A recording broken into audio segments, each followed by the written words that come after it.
No podcast de hoje, o essencial sobre Alberto Caeiro.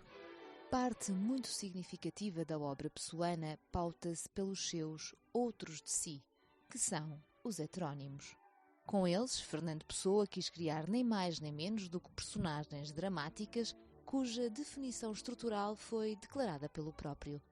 A definição que Pessoa nos forneceu do significado da sua heteronímia faz referência às personagens shakespearianas, assim como o Rei Lear não é Shakespeare, mas sim uma personagem autónoma, cujos pensamentos, emoções e sentimentos não são os de Shakespeare, no propósito de Pessoa, as personagens de Caeiro, Campos e Reis são personagens autónomas cujas emoções, sentimentos e pensamentos não são os de Pessoa.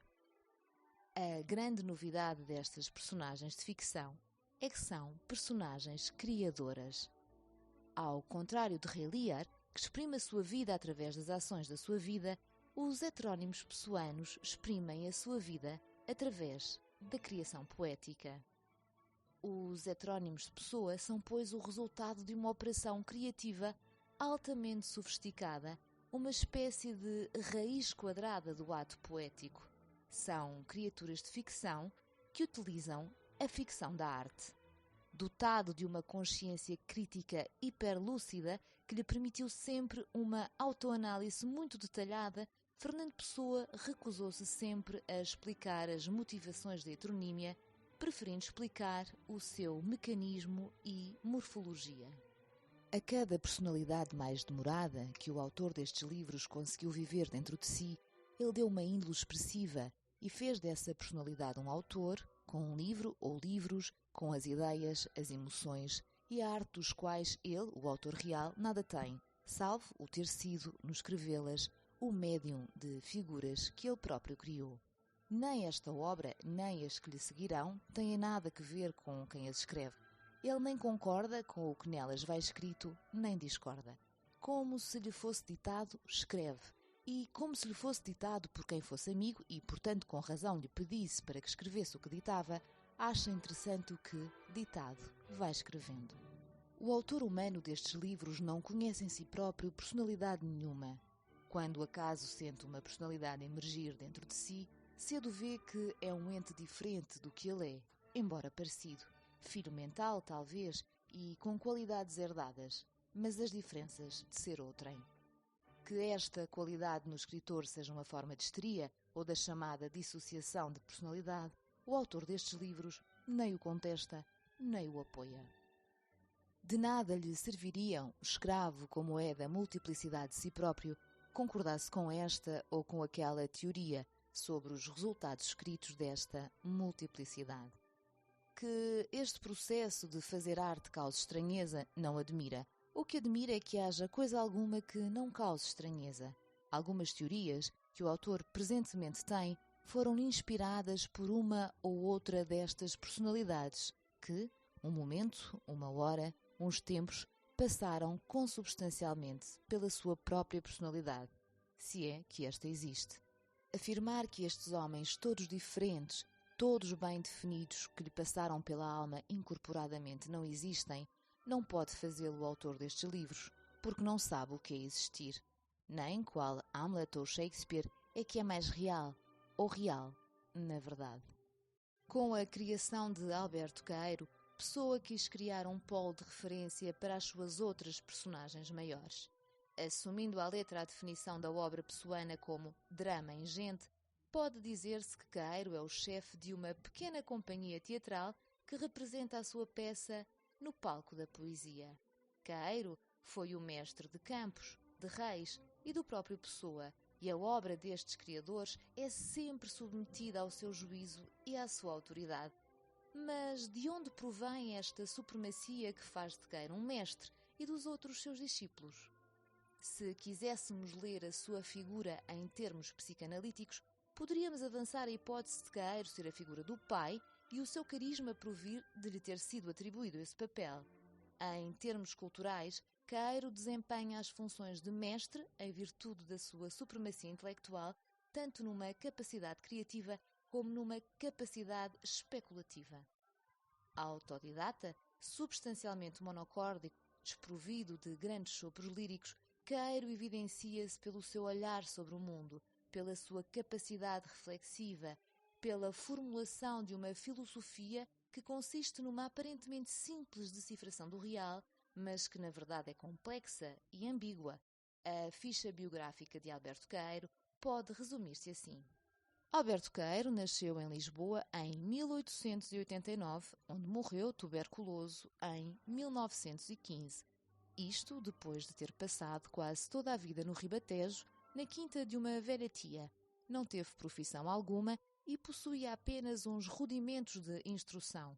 No seu isolamento campestre, escreveu quase toda a sua obra, desde o Guardador de Rebanhos e o Pastor Amoroso, a uma parte dos poemas inconjuntos que viria a acabar em Lisboa antes de morrer. Apesar da sua jovem idade, foi considerado mestre quer por Álvaro de Campos e Ricardo Reis, quer pelo próprio Fernando Pessoa, que afirma, na célebre carta a Casais Monteiro, referindo-se ao momento da criação de Queiro, aparecer em mim o meu mestre. No entanto, além da biografia que Pessoa lhe construiu, o retrato de Queiro foi-nos legado pelos outros heterónimos.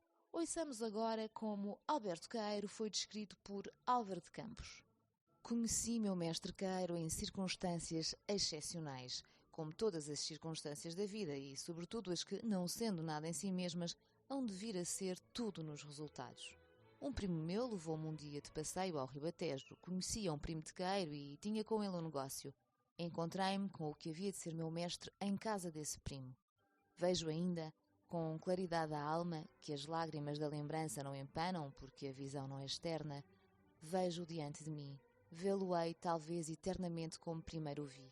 Primeiro, os olhos azuis de criança que não tem medo.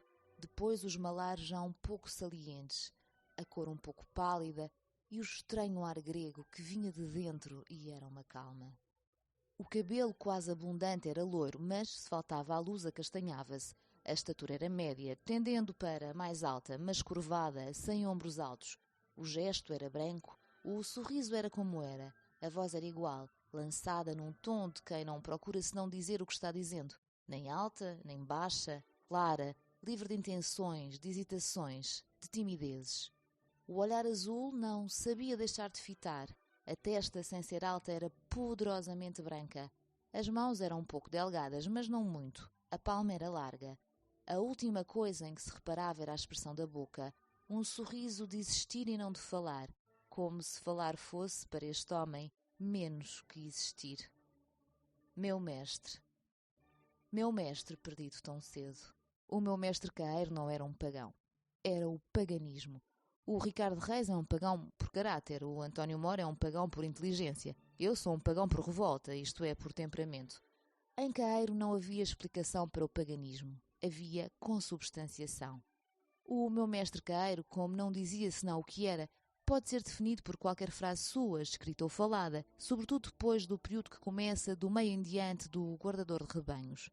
Mas, entre tantas frases que escreveu e se imprimem, entre tantas que me disse, o que o contém com maior simplicidade é aquela que me disse em Lisboa. Falava-se de não sei quê, que tinha a ver com as relações de cada qual consigo mesmo. E eu perguntei de repente ao meu mestre Queiro, está contente consigo? E ele respondeu, não, estou contente. Era como a voz da terra que é tudo e ninguém. Nunca vi triste meu mestre Queiro. Não sei se estava triste quando morreu ou nos dias antes. Seria possível sabê-lo, mas a verdade é que nunca ousei perguntar aos que assistiram à morte, qualquer coisa da morte ou de como ele a teve. Em todo o caso, foi uma das angústias da minha vida que Queiro morresse sem eu estar ao pé dele. Isto é estúpido, mas humano, e é assim. Eu estava em Inglaterra, o próprio Ricardo Reis não estava em Lisboa, estava de volta ao Brasil. Estava o Fernando Pessoa, mas é como se não estivesse. O Fernando Pessoa sente as coisas, mas não se mexe, nem mesmo por dentro. Nada me consola de não ter estado em Lisboa nesse dia, a não ser aquela consolação que pensar no meu mestre Queiro espontaneamente me dá. Ninguém é inconsolável ao pé da memória de Queiro ou dos seus versos, e a própria ideia do nada, a mais pavorosa de todas, se pensa com sensibilidade, tem, na obra e na recordação do meu mestre querido, qualquer coisa de luminoso e de alto, como o sol sobre as neves dos píncaros inatingíveis. Depois de revisitar Caeiro pela Pena de Campos nas suas notas para a recordação do meu mestre Caeiro, vejamos a descrição de Caeiro pela pena de um outro heterónimo, Ricardo Reis. A vida de Caeiro não pode narrar-se, pois que não há nela de que narrar. Seus poemas são o que houve nele de vida. Em tudo mais não houve incidentes, nem há história.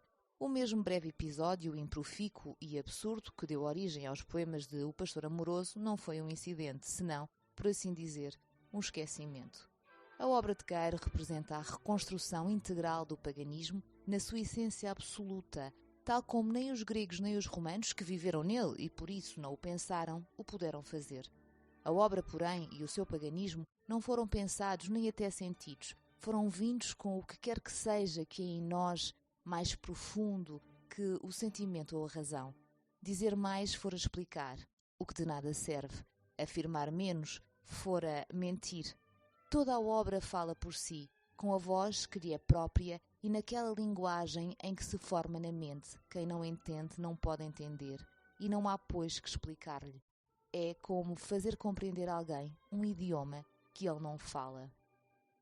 Ignorante da vida e quase ignorante das letras, quase sem convívio nem cultura, fez Caeiro a sua obra por um progresso imperceptível e profundo, como aquele que dirige, através das consciências inconscientes dos homens, o desenvolvimento lógico das civilizações.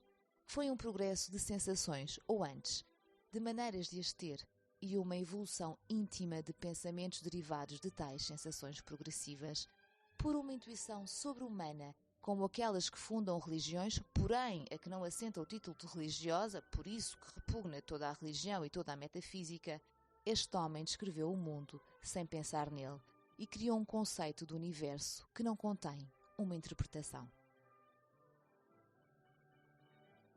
O podcast de hoje teve por base o livro O Essencial sobre Fernando Pessoa, de autoria de Maria José de Lencastre. A leitura foi de Tânia Pinto Ribeiro, a assistência técnica de Marta Brás. A música é do Minueto Alegro da Sinfonia número 2 de João Domingos Bom Tempo. O Essencial sobre, um podcast da Imprensa Nacional.